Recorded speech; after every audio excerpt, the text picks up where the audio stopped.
The following podcast may contain spoilers, strong language, graphic violence, and nudity. Viewer discretion is advised. They're under the ground! Four guys and a movie. Four guys and a movie. Donnie, Brian, Rob, and Joe reviewing movies for the show. Four guys and a movie. Hello and welcome to the 4am podcast, where me and three other idiots sit around watching movies and discuss them. I am your host for this evening, Tony, along with Brian, Joe, and Rob. Tonight we watched the horror movie classic 1990's Tremors, starring Fred Ward, Kevin Bacon, and Michael Gross. and Reba McEntire, and a few other miscellaneous. Finn Carter. I don't know who that is. We could probably stop. The poor woman that got her pants ripped off. Don't forget about Really? the sorcerer guy from Big Trouble in Little China, the ass that sells them the Bogwai and Gremlins. or the dude from the Golden Child. He's Yeah. like, I want the knife. So Tremors starts off like any great movie should, with someone peeing. Kevin Bacon peeing, and then two men fighting over breakfast. Beginning with our recurring rock, paper, scissors theme. Kevin Bacon sucks at rock, paper, scissors. He sure does. I don't think he ever won. And also proving that they are, as Kevin Bacon states, quote-unquote, handymen, and then proceeds to be the worst handyman ever by almost smashing the shit out of his own hand with that hammer, trying to get up a fence. Our two main characters, Earl and Valentine. They are two handymen. Two good old boys. Good old boys. Goop. Cowboy boots and cowboy hats and I believe they have about $3 to their name. lots of demos. Mm-hmm. For the citizens of Perfection Valley. All 14 of All them. 14 of them. Although, I don't know, would they be, do they live in perfection? Would they be included in the 14? Yes, No, they live in they the strive trailer. for perfection. Wow. They strive for perfection and they live in a trailer. Wait, Which also does beg the question, where the hell do they live? they live in their truck, See don't their- they? No, you they do have see their trailer. house. Oh, wait, because Yeah. they're packing at one point. We You do do see see their it, house. So they are living somewhere around perfection. But they Or just couldn't. outside. They couldn't afford an interior for their house, so we never actually see the inside of it. Yeah. Yeah. Okay. No interiors Well, I other think than the It was shop. actually someone's trailer they put there, so they wouldn't release them to actually be able to film the inside. Just filmed in some dude's yard. That probably was like a production trailer. It's just full of blue M&Ms. So these two guys decide that all their side jobs that have them doing things like fixing fences and driving bulldozers and sucking out shit from septic tanks, bit too much for them. So they're like, we're out of here. Well, I mean, it's being hit by a poo geyser, I think, is what set them off. Yes. It made me want to leave. And I believe Kevin Bacon strived to find his perfect woman, which actually a little disturbing if you really go through the description. Well, you don't want legs that go all the way up. Yeah, Blonde hair, blonde green hair, eyes. green eyes, world-class breasts, an ass that won't quit, and legs that go all the way up. Great. All the way up her own it. If you Oh, really, yeah. if you really think about that, there's Yeah. no stomach, there's probably no arms or hands. Or maybe It's not kind of all the way up, it freakish. just means they attach. I guess. Because, I mean, I want that too. Like, not that I wouldn't date a woman without legs, but, you know, if they were, like, separate, didn't attach, that would be a little weird. Or yeah, they only go half the way up, Yeah. and then there's just this odd space in the middle. It's got, like, some RoboCop style prosthesis. And then it goes back to her normal legs. So there's some weird readings, I guess they find out, because they drive past this. They drive past this seismologist on the way to the brown shower, right? Well, they only stopped because they heard it was a girl, and they Yeah. wanted to see if she Trying met to all find five his of his perfect criteria. girl, which Yeah, I she believe her is name pretty was much Rhonda. The exact opposite. Her name is Rhonda, played by Finn Carter, which kind of sounds like somebody from Marvel's Shield or something. Agent Carter. Well, it's like if Finn from Adventure Time became an agent of S.H.I.E.L.D. Oh man, that'd be kind of awesome. That would be kind of awesome. Write that down, Joss Whedon. Joss Whedon, Come on. Pendleton Ward team up. Yeah, Oh, Melding man. Worlds. You Yeah. can do it, Josh. Adventures of S.H.I.E.L.D. There it is, right there. And who wouldn't want to see Jake in the newest Avengers movie? I would also go with Agent Time. That would be They could use Jake since Marvel doesn't have Fantastic Four. Yeah. So they could use him as a replacement Mr. Fantastic. pretty well. We are off subject. They run into this girl who is finding odd readings around the town. Something seems to be causing some kind of disturbance. They don't really seem to give a crap. They're just interested in packing up and getting out of perfection. Well, she wasn't as hot as he wanted, so he was like, we're out of here. Yeah. For reasons not explained, she's taking seismic readings in the butt crack of Nevada. I don't know what needs to be studied out there seismically. Well, she's doing like her thesis or something, right, for the university. Yeah. So maybe they're just well, just go out there and study prairie rocks dog that don't really do anything. Yeah. I don't know. I mean, I've only ever briefly been in Nevada. Maybe there was seismic activity out there. It just seemed kind of weird. Could be. I mean, the whole thing seems like the front half of the movie seems to be just wacky antics between these two guys. It's pretty much just set up for the characters and things to come. Well, you do see when we meet the girl that the camera is stalking her around at ground level, seemingly striking the door of her truck, which she doesn't seem to notice or even notice the smell, despite the fact that later on we will find out these things reek horribly. Well, like you don't have the monster come out too early. You know? Oh yeah, the Jaws effect, and I don't blame them for that. Which is kind of odd, but that's what horror movies do. But no, most of the first part of the movie is setting up for the end. So we see like some things that you use in the final battle. Yeah, starting with the beginning pissing shot is actually going to be the same area. We'll end the movie when they're doing one of their many jobs, picking up garbage. They're using a large bulldozer called the Cat. So they finally decided that they're going to piece out of town.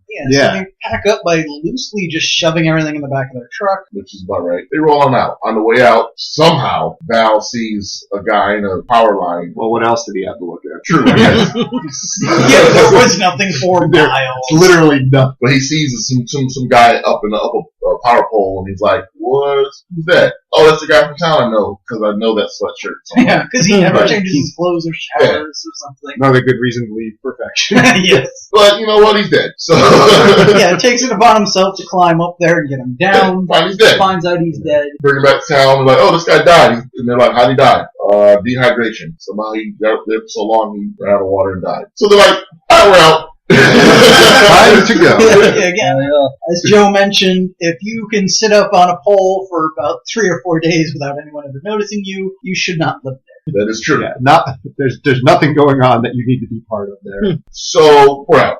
And again, they're leaving, and like they drive past busted up tents. Sheep farm, The sheep farm. Sheep farm, yeah. And there's like blood and guts everywhere and stuff. And they're like, oh, let's check it out. Well, let's be fair. There's strawberry jello and cotton balls everywhere. Yeah. The effects department did have a lot of the strawberry jello. I will say a bit more than cotton balls. Like they really seem to leave large chunks of these sheep behind. Yeah, there were some rib cages. Honestly, the effects were good. Aside from the blood itself, like the gore itself was kind of cheesy. Yeah. But overall, I thought. And I mean, it was just weird in general for a predator that seems to just pull you under the ground and swallow you in one gulp. Like it left a lot of sheep lying around. An awful mess and a whole lot of clues to find out where it just is. Feeling peckish that day. I mean, it really looked like a sheep stepped on a landmine. Well, not just that, but like, what happened to that old man that they find his head? They pulled him under and just left his head there. You they mean his bit off rubber Halloween Yeah, they mask? probably just did one bite, left his head there. Did it so for effect. They wanted to leave a calling card. Yeah, I would. They're becoming a Batman villain now. Yeah, Well, let's think of it this way. If dude was a sheep farmer, he probably tasted disgusting. Yeah. Also true. You probably get him halfway down, and maybe that's why they smelled so bad for the It rest was of the like movie. 100. Yeah, it was Yeah. really There probably wasn't much meat on him. So they go back to town after seeing this, instead of just leaving. Well, at this point, I believe they pass a construction site where some guys are working on the road. They tell them a serial killer's on the loose. Yes, and they're claiming a serial killer is killing a lot of the people around. They should run. They, of course, ignore this and continue doing work until he strikes the strawberry vein in the middle of the road. I done struck Smuckers. We gonna be rich. And his jackhammer takes off and runs away. Yes. At first I was like, why do you put the scene in? But it's for setup, because when this thing starts eating these guys, it knocks over like an avalanche and blocks the only road. Yeah. Like the only road into town. in or out of town. Because you can't go out the other side of the town. There's one way in, one way out. Also, walls that don't seem to be that tall, so I get you can't really get a car through, but you probably walk if you had to. Well, yeah, I mean, you can climb over it, but I mean, then you're on foot for 50 miles to the next town. Right. I mean, I do have to give credit where credit's due. This movie does do a a really good job of setting up things in such a way that all your questions are answered. Like, how come they can't just leave? Covers that roadblock quite nicely. Yeah, this is very true. Especially for horror movies, that stuff is usually quite black. So yeah, these guys get killed. They leave behind some red jello in their hat, despite losing the skull. They're dead.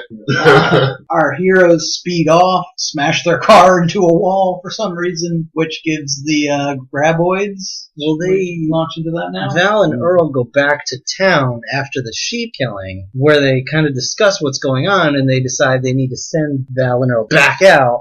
For this movie consists of a lot of just trying to get in and out of town. Yeah, they try to leave like 5 times. Yeah, that's the funny thing. Screw it Not up. only they try to leave, they seem to be pretty much out of it like 4 or 5 times, but go back for some reason until they are finally stuck by this roadblock. Because they keep finding corpses. Well, yeah. Dead people. That seems like more reason to get out. I find dead person. I'm sorry. I mean, I'm trying to call. Oh, they don't have cell phones. I'm out. We'll figure it out. I'll call them when I get out of town. Yeah, we were headed into the big city. I will continue heading there and send someone else. So I'm gonna go find a police officer because there's none in this town. So that's when they hit the roadblock, and like you were saying before. And our second movie in the row to bring up Fright Zone, this snake-like creature comes out and grabs the back of their car. You don't see it at this point, I guess, but it's strong enough to stop them from speeding away. Indeed, I think one of them thinks that he's stuck on something. Yeah, until he finally guns the car enough and is able to escape and drives back yet again to the shop. At the shop, they realize what had stopped them. They find this large snake-like creature. The old man buys it off them, thus beginning his creature shop where he will later sell Mogwais. For $15.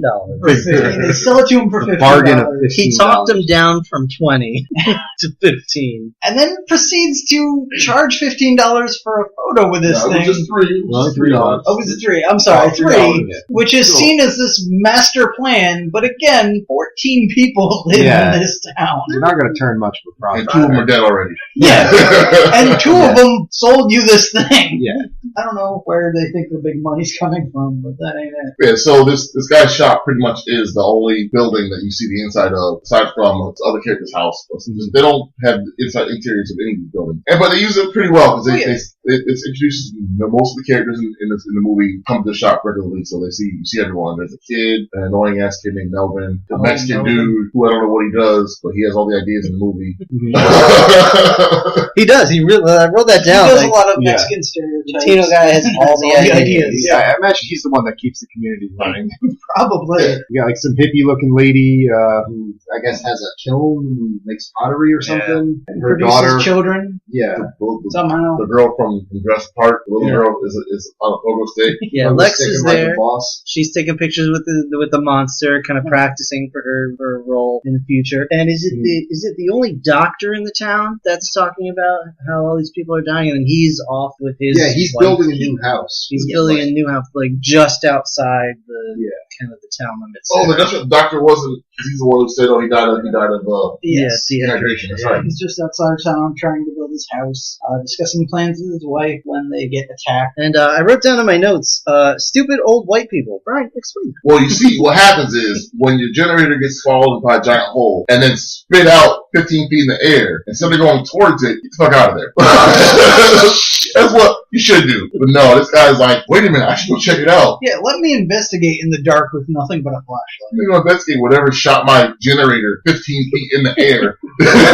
Let's see what that is. Yeah, it ends in him being, eaten alive in front of his wife. He could have saved them both. They just got the fuck out of there. They're both be alive right now. Nope, I ain't gonna check it out. Now no doctor. They already have no sheriff. Now they have no doctor. At least she didn't trip and fall when she was trying to run away.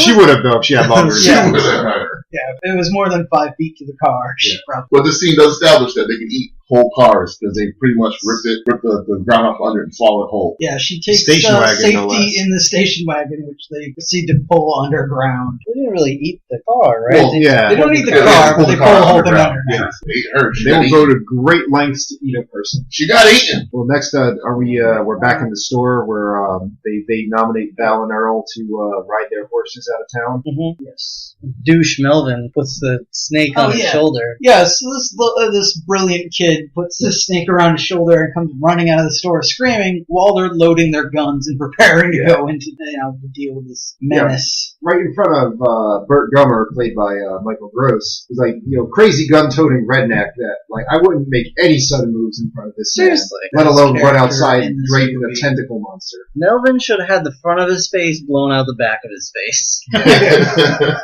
Earlier in the movie, they said something about someone should kick his ass. And really, I don't know why we got through the entire movie without someone kicking his ass. Yeah, bare minimum, I would have given him a butt stroke to the gut with my rifle. Like, Yeah, this something. Like, was still 1990. That was perfectly acceptable. You Yeah. could just beat some kid. yeah.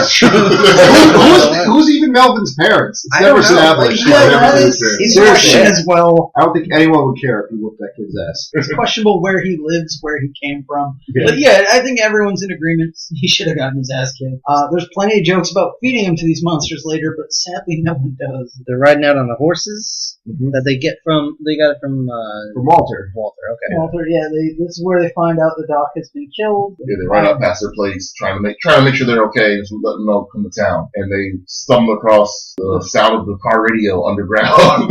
Playing the eternal classic Drop Kick Me Jesus. Drop Kick Me Jesus through the goalposts of life. It was like Drop Kick Me Jesus, not too far to the left or the right. It went a little further from there, but I couldn't make out the rest. Wow. But yeah, so after this, they decide to ride as fast as they can the hell out of here. They realize pretty quickly that horses don't like these big giant animals because horses freak the fuck out. Yeah. Well, also because these big giant animals love horses and proceed to pull them in and eat them. Yeah, the horses fall down and they're trying to get back up, but there's a wire holding them down, which you're not supposed to see. But You totally do. that's where we get our first kind of glimpse of the monster, The right? full monster, The right. snakes are popping out and grabbing these horses. This is when we see the little snakes are in fact tongues to a much larger worm-like creature, which apparently in design they originally wanted to make this have a hard outer shell that the smaller snake part would come out of and eat people, and quickly realized it was a penis and decided that was not the way to go. Really? Yes. Yeah. That's awesome. The original design was pretty much just a outer foreskin that a worm would come out of and pull people in. Red Rocket. So instead they went with the mandibles and the snakes as tongues. Yeah, apparently the production crew could not keep a straight face while filming it and looked that much like a dick. Like, wow, we have to change this. That's pretty cool. That's pretty Well, he awesome. still kept kind of it still has kind of a helmet. It's got very A like bit, yeah. But it's got more of a beak now than just a helmet. a bit like a coelacanth. Looks more like a log turd. Yeah, Turd-esque. this is like you take the sandworm from Dune, you take all the majesty away from it. Yeah. Give it a slightly different mouth Make and it- some tentacles. Suicide. Somewhat intentional. They were inspired by the worms from Dune. But yeah, so this thing eats the horses. They're running from it. It's chasing them, and they're like, "Let's get the hell out of here!" So they're running and they're running, and they come across this like Water drainage ravine? ditch, Or- yeah. like cement drainage Some ditch. little- Which some they kind of decide channel. they can jump, Yeah, take they a can. shot. They don't quite make it. Yeah, now mind you, this thing is like maybe 12 feet deep, so it's not like a ditch, like 12 feet deep Yeah. and like 10 feet wide or whatever. So it's a pretty hard jump. So they fall in, but The worm chasing after them smashes its head into the concrete walls of this thing and kills itself. it knocks itself dead. They break it free and you get your full glimpse now of this giant worm creature. Oozing ragu everywhere.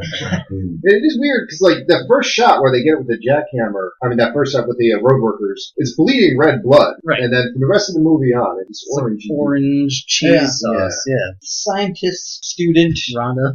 Rhonda shows up and amazed by this discovery. And while the other two rapidly dig this giant worm up and start plans on how to haul it home and make money off it, she alerts them to the fact that, according to her readings, there may be 3 others. Which suddenly show up, right? Like they're Yeah, they're on there pretty quick.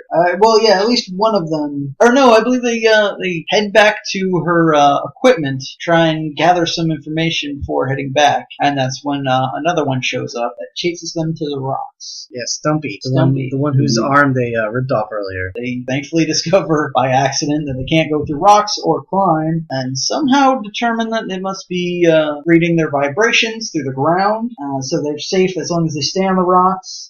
They spend the night where Kevin Bacon kind of snuggles up with her. I guess it's supposed to be the beginning of their budding romance. I guess, who cares? They're really about like nothing. Endear you to that relationship. The only revelation that we discover is that they all know how to pole vault. Well, yes, upon waking up, our two main characters are arguing over how to get out of this, and the girl just says, I do know how to pole vault, grabs a beam that's conveniently nearby, and spins her way to the next out of rock. nowhere, there's like 4 poles. And why would you ask that? Why Yeah, the no one knows hell? what a pole vault Why would they know how to pole vault? More importantly, Like- why would you ask that after you start pole vaulting to the next rock? Also, I mean, there was enough debris there that, like, if MacGyver was there, he would have built a damn helicopter. Like, they had a Yeah, lot of seriously. options in that They pile. could have just built a Pole bridge vaulting across was- to the yeah. next. Yeah. Pole vaulting would not have been my A first small choice. house may have collapsed there Yeah. with how much wood and everything was How around. far is Kim Bacon from MacGyver? I mean, like 2 steps, right? They're like, what? He has the hair, but not the the hair. know-how. The hair does not make the man. No, I'm talking about the Yeah, connection. degrees to Kevin Bacon. Come on, I was playing that. I've played it, but I didn't know that people still did that past As a matter of fact, I think 2006. it might be one. I think the guy who plays Earl was in a movie with MacGyver, I think. That's possible. Stargate. I think he was on Stargate. You Anyway, can't see the face of getting Rob right now. thankfully, The face I get a lot. thankfully for this girl, they somehow managed to pole vault well enough to chase after her. And also, which- those rocks were so close together, they could have Could've just jumped. walked or Yeah. jumped. Yeah. No problem. They really could, like, the monster could not maneuver around the rock faster Yeah. than they could probably just hop down Running and would get have been back a up. bit risky, but yeah, they probably could have put the pole down and just walked across it or something. Because you get a wide panning shot, and these rocks are literally like 5 feet apart. They make their way over to her car, plan on, making one last jump all together to get in the car, throws the keys in her mouth, which does not seem like a brilliant plan. She drives away with her face. So yeah, they She literally they does hop jump in. out of her face. She climbs into the front cab of this Face truck, first. face first, Yep. because that was the best plan Legs she hanging had. out the back. And turns it on, starts driving with her hands and feet, but still stays on the road spectacularly well. Yeah, considering her face is, like, at the bottom of the steering wheel, she's moving real well. It doesn't almost perfectly follows that road. They somehow maneuver that back into a better position and drive back to the town where everyone else is waiting. My notes just say Melvin is a bitch. I don't really know. I have BSing in Walter's store. Someone kicked Melvin's ass. I think he was. Is this the point where he's trying to I think I raid the wrote cash this- register? Kill him. He did that earlier. I think When they were he- taking he photos. screams and throws a basketball at Earl. This is where, Thankfully, at this point, the two gun-toting rednecks have left. Yeah, they went to go. they're driving around. Their words for drive help or around. something. Yeah. Yeah, they were on the lookout. This whole thing lets them Rhonda the idea that they can tell where you are by vibrations and sound. As she's letting everyone know what's going on, of course the monsters start showing up because they realize it's coming toward the town. They're just set up for it. Well, yeah. But Kevin Bacon Val- discovers that all their attack sites have been leading towards perfection. This valley is one big smorgasbord. yeah. This podcast is brought to you by Jacked Doritos, by the way. Which may or may not have commented on the microphone. Anything to say about Dorito bag? So this guy's attacking the store, totally wrecking the only set these movie Oh yeah, guys the have. fucking Pepsi machine rats him out. Right, yeah, because earlier it showed that the Pepsi machine was faulty. Actually, let's backtrack a little bit Yes. because we missed the point where Mindy, the girl from Jurassic Park, is pogo sticking outside. Mhm. You're worried about the graboids are going to come get her, so Kevin Bacon just flying fucking tackles her to the ground. That's true. Yeah, he does good.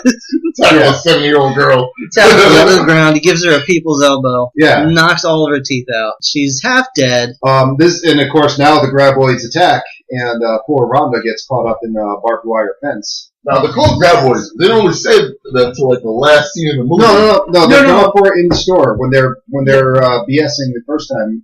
Actually, no. Around this point, Yeah. I believe he's discussing that this is a new creature that has been unfound by anyone before, and that they should be the ones to name it. Yeah, because Walter and Melvin are shooting names around. And Okay. luckily, they are not referred to as succoids, but that is one of the names they produce. Succoids was one of the options. That's Melvin's name. Kevin Bacon tackles a small girl, saves Rhonda from the barbed wire fence by ripping off her pants. Yes, it turns into a pants-eating monster, probably from the Beastmaster set.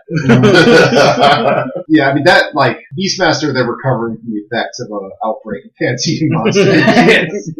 I assume to try and sex up the movie, but a very poor job of it because it leads to very little. It was the least sexy Yeah, it's pants really just- removal I've You wanna- ever I think it was more of a, I'm quick thinking, take your pants off. Like, Yeah, that's all I think it I was like, yeah. we can add a little bit of whatever. Well, also but to add some sexual tension as he helps put iodine and shit on her legs and bandage them up I guess before she is given Well, pants yeah. again. who cares about that? Yeah, a little bit of trivia I read. I guess she intentionally did not rehearse any of her reactions in that scene due to pressure of taking her pants off in front of Kevin Bacon. So she's just like, let's just see what happens. Well, it works because she did seem kind of panicked and scared. So they're all crawling over the shelves and things in the store as the monsters are knocking them all down, and they all crawl up onto the roof. Yeah, the monsters have pretty much completely destroyed the floors at this point after the Pepsi machine, which Kevin Bacon also tackled. Yeah, he attempted All to flying tackle that problem. as well. Yeah. But Walter gets chomped. Yeah. Oh yeah, they eat Walter. He totally Straight up gets eat Walter. chomped up. So and starts bleeding from the nose before it even attacks him. I believe he said because tentacle porn turned him on. Like, I will say in this movie, as far as acting goes, I really believe these people really feel what they're feeling. Like, because they're not the main lines in the movie, but the dialogue seems like some stuff that people would say Yeah, for the It's most pretty part. natural, Yeah. nothing too crazy. Yeah, I mean, overall, Which, was it not Miguel's idea to get on the roof? No, it was I think it it was was Val's. Yeah, He- that was Val's. He saw the hatch in the roof. Yeah. Right up there. I think it was mostly out of necessity. They were just kind of like out of places to go. Yeah. Because No, Miguel's they had do a all pretty good these- job of making things happen, like seem pretty natural. You know, Oh, yeah. as far as Yeah. how they were set up You and laid know, out. the movie flew pretty well. Rhonda gets dumped out a window. She doesn't make it to the roof, so she ends up on a water tower just right next across. to right next to the store. Pretty much just stuck there while they start calling out for help. They finally get a hold of Bert And Heather. and Heather, the Gummers. Reba McEntire. The best characters in this movie. No, definitely. Bar- Best characters in a lot of movies. yes, truly. More movies need Burt Gummer. So they're trying to contact him, warn him of the coming threat, because I believe they get home at this point and start making ammo, Yeah, they're putting bullets in a hopper for some reason. which of course makes a lot of noise, a lot of vibrations, sends the monsters running right towards them. They prepare themselves as any good apocalypse They're under the ground. yes, person is. Like, they tell them Already? like 5 times that they're under the ground, and they keep looking out windows like that's going to do something. Yeah, and They're report back. We can't see anything. Like, yeah, we know they're under the ground. Underground! Like, finally, Val's just like, Jesus Christ, Bert, get on your roof. They're under the Yeah, ground. they're like, we don't see anything. All the cameramen for Doomsday Preppers don't see anything. Nothing's coming. Yeah. It's too late to get on the roof now. The monsters are here. They smash through one of their walls, at which point Bert and Heather just open fire with It everything is they too late to have. fight Graboid. This scene is like it's like 5 minutes long, and then just shooting. I mean, it's straight up gunpowder. When I say everything they have, I mean everything they have, including a flare gun. And they have a lot. They have a lot. I thought I was watching the original RoboCop. Yeah.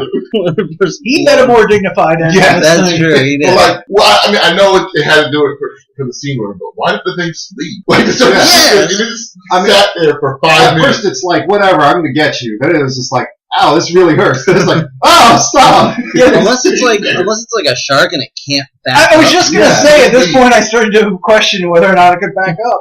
Because it probably wanted to. It really did just seem sad at moments. It doesn't have a face really, but it looks sad. She fire a flare gun in its mouth. I think like at this point, all three snake head things were just ripped off, were destroyed. I mean, Reba McEntire blew one off with a shotgun. But that's not enough. So Bert breaks into the elephant gun and pops a few rounds into this thing. Yeah, his wrists are powder by the time he's done with this. He's not holding the gun. I know it's a movie, but he's not holding that gun properly. Yeah. But the part that really got me is they took enough time to have Reba cover her ears, but Bert did not. But it didn't seem to bother him in the least. No, I mean, he was too high on testosterone. But, probably did it right then. But he would be dead by the time they probably had wild sex. I wouldn't even care about the vibrations it would make. Like, we would have the bone right there. I imagine crashed into our basement and shot it to death. The force of those vibrations probably scare the other one away. I mean, like, the years of preparation and anticipation for building up that rec room and just, like, letting it loose on that guy. So they did take one down. They report that back to the others. They all start cheering. But unfortunately, again, too little too late. Stumpy is still back at the store, figuring out how buildings work. Yeah, it seems to get smarter as it goes on. They learn about foundations and how to rip buildings apart and stuff. Seems to know that one pillar he could hit to just turn the whole rooftop into a water slide and send everybody flying. Bert finally does get to the roof, and they come up with a plan. They realize that, with this thing knocking houses down, they're not going to get away. It does kill another one of their friends who just had a trailer that they knocked down, and he tries to take refuge in a rubber tire. Yeah, Nestor, yes. Well, he probably can't give candy out at Halloween, so it's, he's fine. Acceptable loss. Melvin takes it all. I think he's trying to imply that he's Melvin had a few Amber Alerts on him. He has to tell his friends, report to everyone in the neighborhood. Nestor gets sucked through a tire. So he gets sucked through a tire. They realize these things are going to take these buildings down. They need to get away. They need to figure something out. They kill Bert's car. Yeah. They even kill Bert's car. After Bert one of their plans empties like 25 guns into the dirt. Yeah. After clearly pointing out that the dirt is a perfect bullet stopper. Yeah. He still proceeds to shoot at it. I don't know what's going on. I keep shooting at the ground, but. And these worms, despite not having ears or anything and being miles apart, seem to have heard their plans. So he just attacks the car out of nowhere. That's one thing I didn't get. Like, the car had been stationary for a long time. It was minding its business. It was just there. So how do you even know that it was a car? It would be like. My theory is that they went under the car and it started rocking and the alarm started going off. So yeah. maybe that. Maybe they're supposed to be deaf. Well, sound is. Yeah, it is like hitting around. So I'm assuming that's what it did. I got the impression this thing circled their house a few times. So why was that the first time? Also, they're like learning like crazy. So maybe they recognize like, oh, this feels like tires, and this usually has a person in it.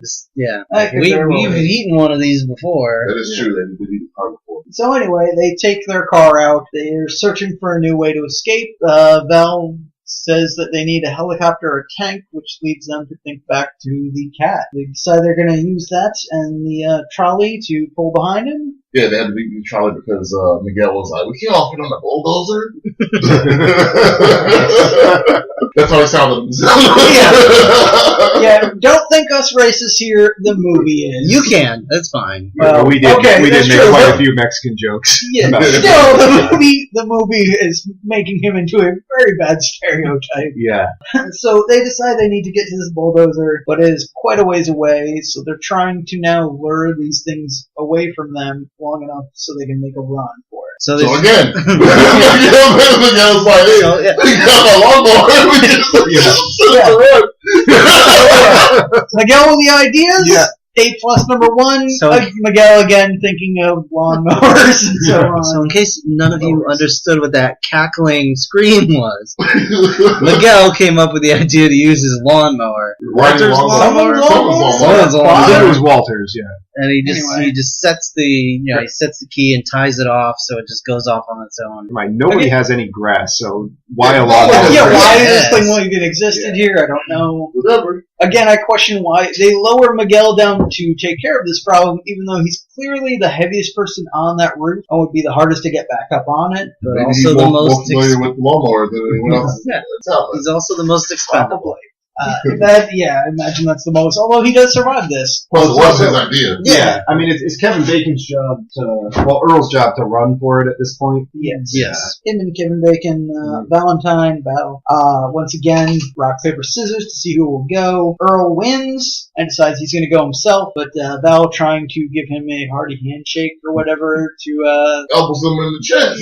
Gives let him on his way. gives him a copy of Sucker Punch, which no one can stand, and runs off. So Earl's incapacitated. Val just jumps off this roof onto the awning or whatever of this building, which completely collapses, and then just makes a run for it. He's pretty fast. He's pretty He gives it a good go. He's going, and the monster's like, I want the lawnmower. It was actually pretty entertaining, I have to say. But at some point, they're like, what's this other noise? I'm going to stop chasing the loud noise. The lawnmower falls over. Oh, yeah, that's right. It Lawnmower's does fall over. He's like, I'm going to go chase the other thing now. So, like, chasing Val, Kevin Bacon, chasing him. And he's like, I'm going to stop so they don't know where I am, even though they just know where he stopped. Because that's how they call everything else. Yeah, it suddenly gets T-Rex vision out of nowhere. They literally call everything else when they stop. But whatever.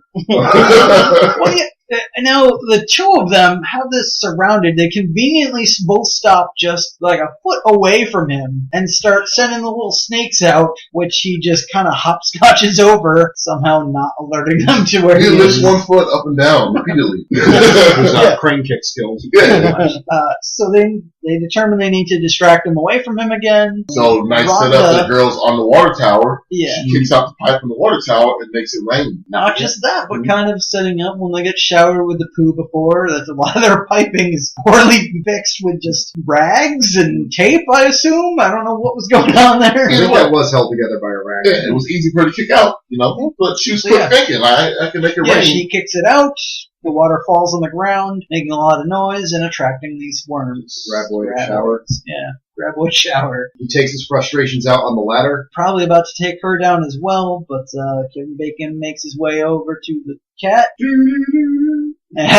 Backs it up to the trolley there, hooks it together, and somehow makes it back in time to save her. And everybody suddenly develops these serious, jumping skills. This trailer, I mean, it's got a little dirt in it and stuff, but it's still, some of these are good, 10, 12-foot jumps, so they just fucking take a running leap and land fine. Not even having to roll, just straight up, just stick the landing. Yeah, but I mean, it looks convincing enough. I thought, the actors were genuinely doing that. It looked all practical. It didn't look like stunt actors, even. But by the list of stunt actors during the credits. Yeah, I'm sure it was. I'm just saying they did a good job.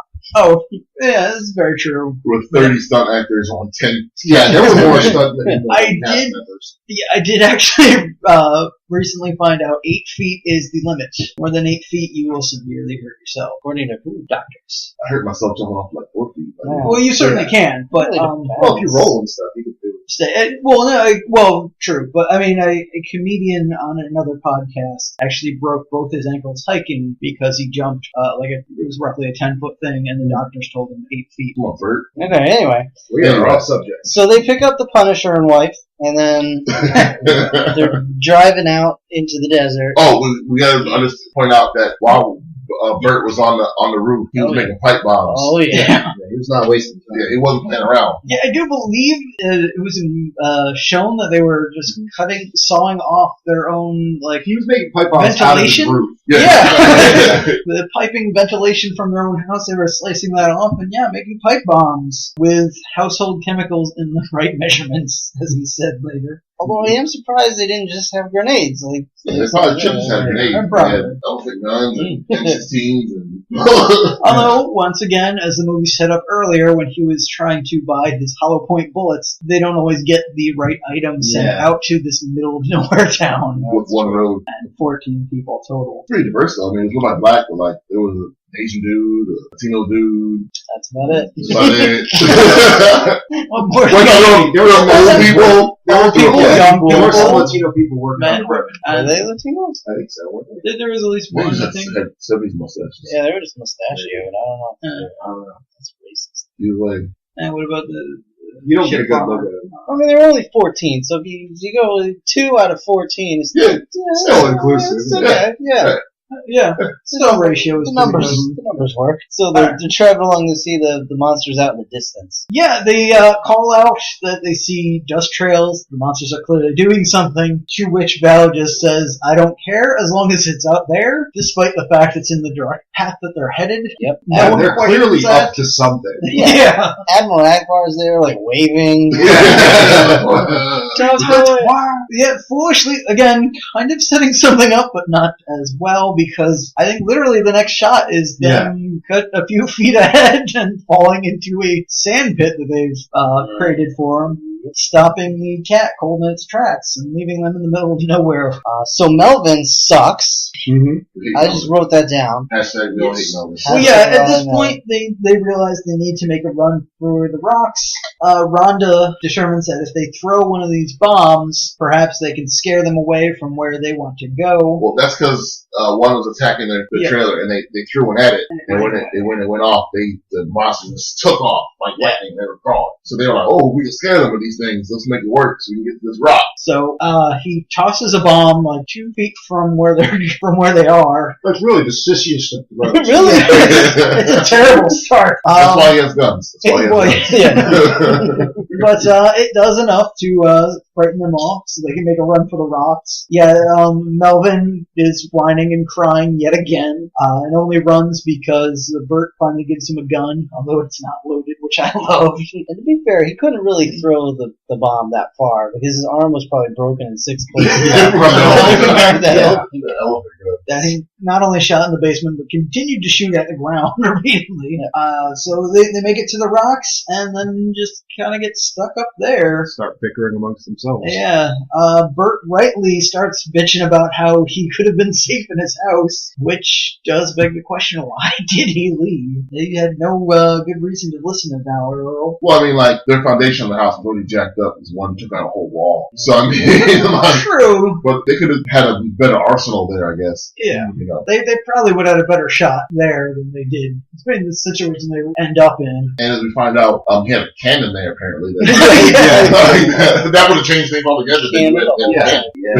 That will definitely penetrate some ground. But yeah, despite their bickering, they come up with a plan of using some of these bombs to go fishing, dragging them along the ground and making enough noise to attract some graboid attention. Shows off his lasso skills. Shows off his lasso skills. skills. They get the first graboid without too much trouble and blow it to smithereens, showering the cast in SpaghettiOs blasted everywhere. yeah, and butternut squash. But the second one, Stumpy, our friend from before, is not as He's the easy main for. He's the main. He's the main attraction here. He's a nemesis. He's also a mortar, apparently, because he fires the bomb Yeah. with quite a precise arc. Yeah, Right back so onto the pile. he fired the pogo stick the same way, Yeah. and the He's the been generator. practicing. generator. Yeah, few yeah, other He things. landed Yeah. that shit right in the bomb But yeah, stockpile. it did bounce off the rocks and land right in the bomb pile Yeah. very conveniently. And boom goes the dynamite. Yeah. Yes. But Val had one in his hand. Yes. Very important. Yeah, the most important parts is Val has one left, and Val, Earl, and Rhonda are both scattered from the rocks in this explosion, and now are out and vulnerable. I'm so scared. So they wind up in the same place that the movie started, over this big, huge cliff. Kevin Bacon was peeing off of. Yeah, peeing off of, overlooking into a much nicer valley than where they Way all nicer. live. Yes. It's like green and lush At and that water. point, it caused me to yell, "Why don't you just live?" I came up with the theory that perhaps this was a Land Before Time situation, and they didn't realize there was such a nice valley outside of where they lived. Well, they should have followed the tree stars. Yeah, perhaps this movie would end with them finding this new lush area to go live and have a happier life. Kevin Bacon gets the idea from the Stampede earlier, which is a callback to the beginning, which we didn't talk about, but it doesn't matter. Well, yeah, he woke Earl earlier by claiming there was a stampede. I like Earl's tactics in that to immediately immediately jump out of the truck while still being in a sleeping bag. Yeah. Makes perfect sense to do with Alistair Stampede. It'll get a lot easier. Because as he explained, he's an expert on stampedes. He's been in one before. He gets the idea from this to try and get this thing to charge this giant cliff. So he just takes off, apparently with no real other thought, like as to what's going to happen to Earl or how to light this thing, since they didn't have the lighter. He just wants to dance. Well, he thought he did until he already started running. I found out Rhonda has the lighter or something. This is why planning is important, but they did set up he's not the best at planning.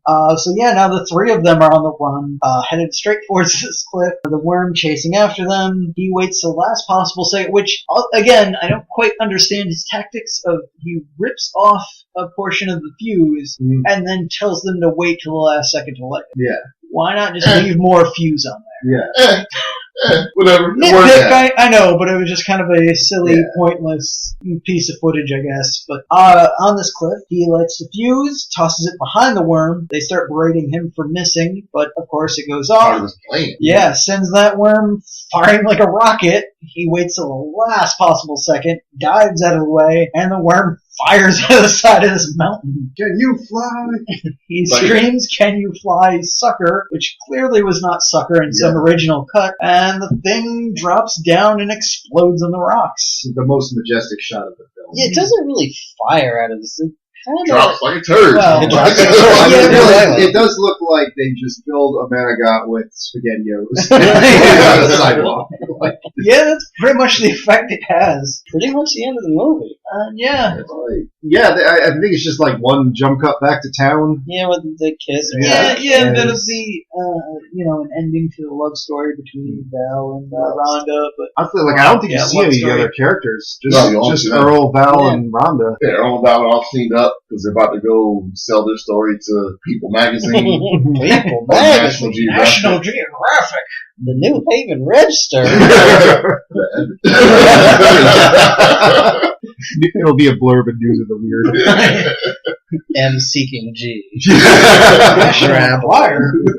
But Rhonda comes over to the two of them talking. TMZ. She's like looking at him, talking to him like, so, anything you guys want to do?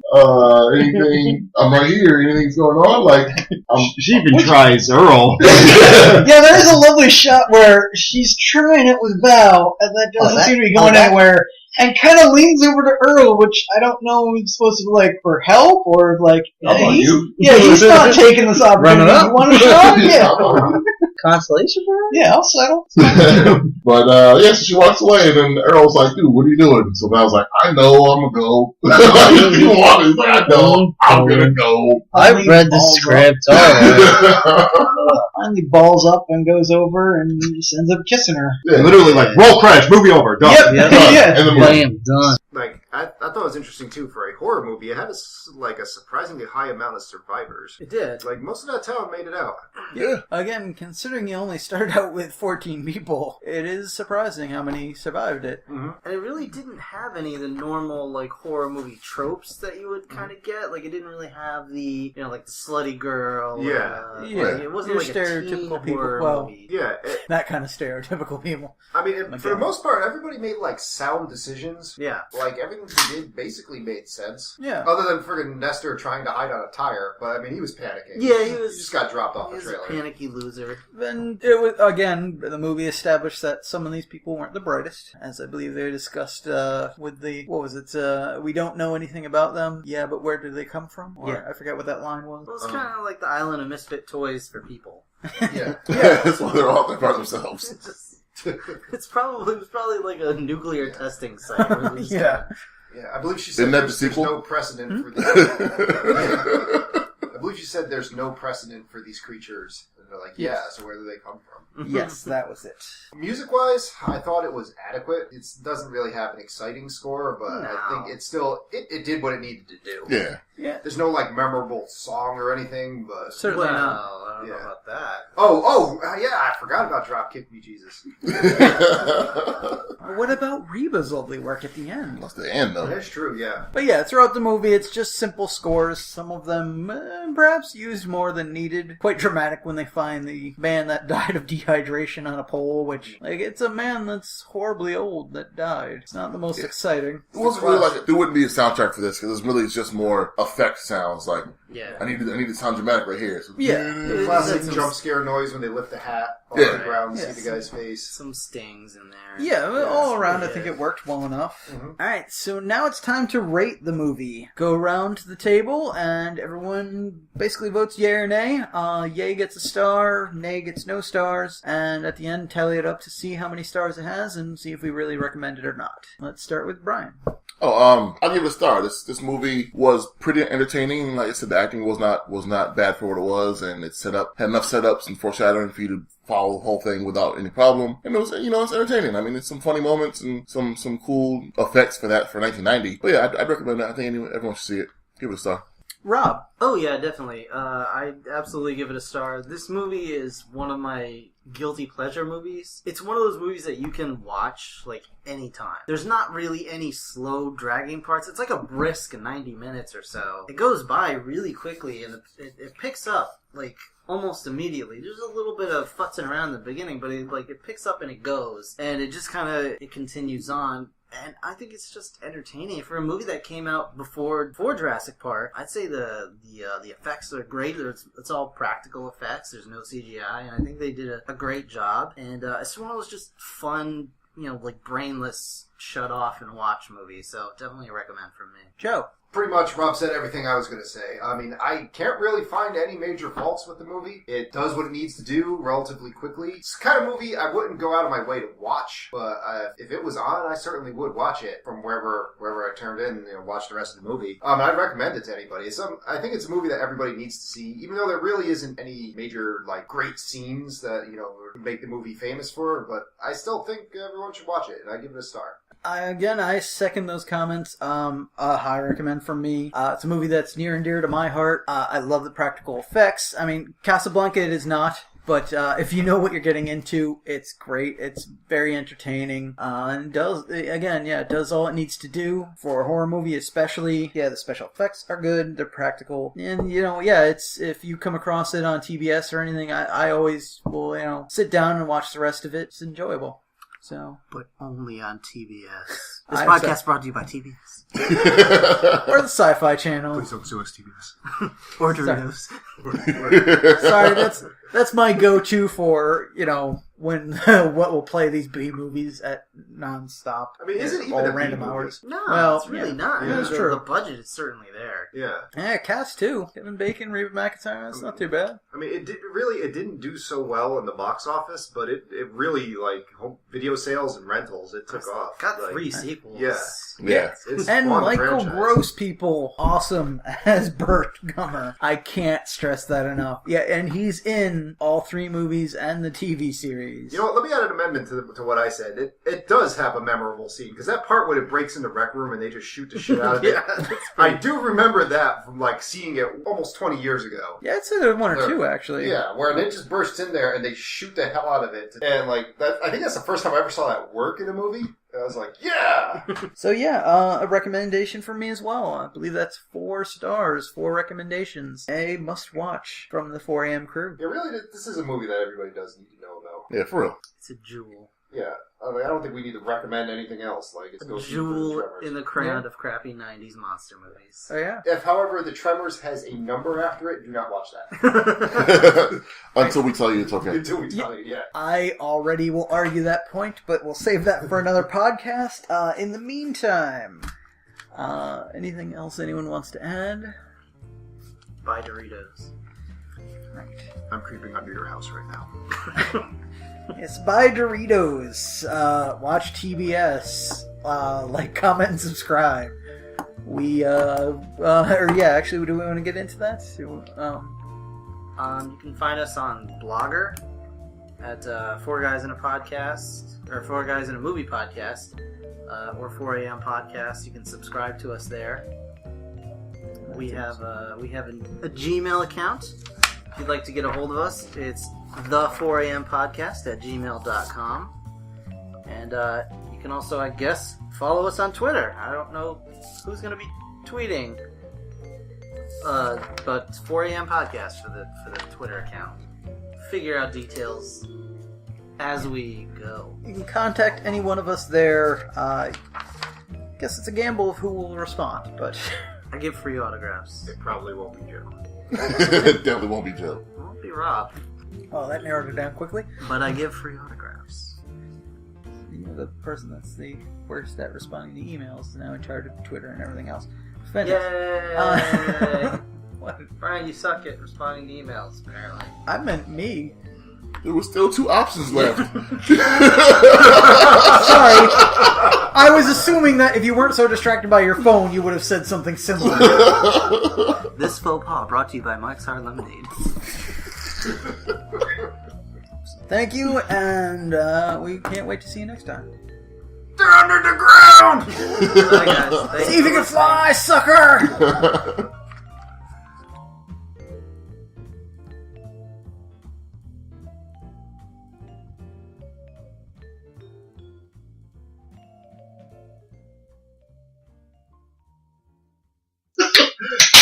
The manly sound of you cracking open a Mike's Hard That Lemonade. is the sound of drink number 1. You know, look at that. You could have given that moment. I just wanted to can crack, you asshole. I'm glad I can finally make you laugh. The shittiest thing that really came out of your mouth. You jackass. This is the sound of my balls coming up. I just kind of love the cheese.